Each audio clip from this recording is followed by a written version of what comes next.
I would say that your life can't be the same, not after an event of such proportions, because it affects all of us. There's a whole thing in the Jewish community about us all being together, that we're, in a sense, responsible for each other, and that we're one people.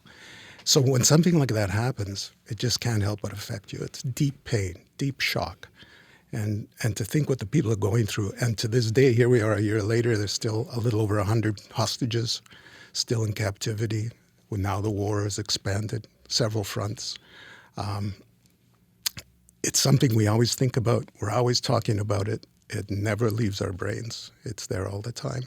And one thing that happened is my mother-in-law, who's a Holocaust survivor, Rochelle, who's gone through the war with the Nazis, and she said to us, to my wife and I feel so bad for you. I'm so sorry that you have to go through this, which we went through before, and now we thought it was over, and now it's happening again. So things like that, it goes very deep in many ways. How is she? I won't ask you to speak for her so directly, but how is she, and how are you doing with that fact, the never again, and yet again? Yeah, well, it's something we're always talking about.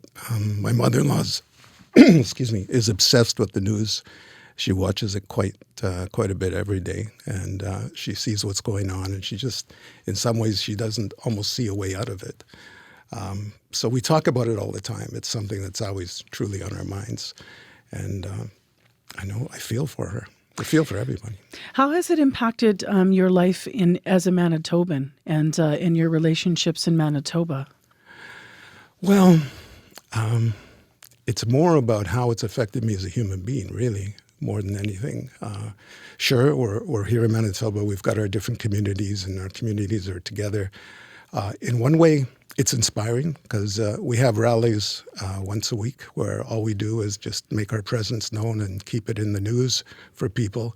And you'd be amazed at how much positivity comes out of that. People honking their horns, giving us the thumbs up sign. We also get the other signs, but just to see that support, and to see that support from other Manitobans, in this case, from a lot of Christian groups come to support us. There have been people from the Yazidi community, and there have been people from the Iranian community who support Israel and who we are as Jews, and so on.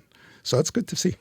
There are groups now that are growing, and new groups that are growing right now, and some of them are bringing, Palestinian Winnipeggers and Jewish Winnipeggers together to build bridges. How possible is it for us in Manitoba to move forward as this continues to escalate on that front? Because there's also been people, and I shared this on the air this morning, that there are people that understand the challenge of what we're talking about here, don't want to see the media engage in what they've termed both sidism. And also some people that just frankly are afraid to go on from all sides. There's been people threatened on all sides, I think. What are your thoughts on that moving forward in this province? Well, first of all, I would say, Marcy, that I have a lot of hope. I have a lot of deep hope, and I see light at the end of this tunnel as opposed to more darkness. There were groups before where Muslims and Jews were working together, and they were very successful. And only since October 7th have we seen this other onslaught of negativity and almost violent thoughts and people talking about things that they would normally never talk about. We didn't see that before, not really. So that brings a whole different dynamic to the situation. And again, since I have hope, I believe that there are people we can still talk to. You can't talk to everybody. Not everybody wants to listen. You can't change their minds.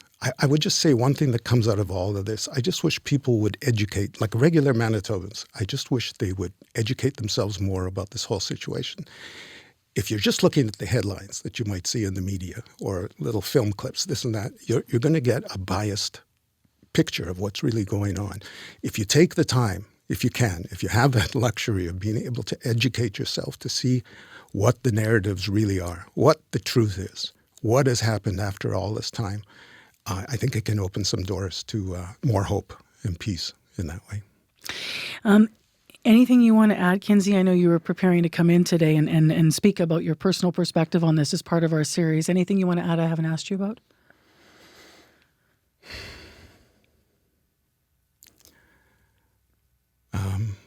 No, I just hope, when I say that there's hope, when I say there's hope for myself and for all the people involved here, I really think that there could be a positive outcome. And I want to believe in that, and I want to support that, and I want to tell people that if we can see ourselves through this hard period right now. Again, I just want to say, think about both sides. Think about what people are going through. Think about what the Jewish people, it's an old thing for us. We've been doing it, unfortunately, for thousands of years. So it's just be kind. Educate yourself, be kind, be aware, think of the other person. I think we can make that change somehow. I just want to be positive about it, despite all the negativity that's happening all over. Thank you so much for being part of our series and one of the voices with your perspective today. You're very welcome. Thank you.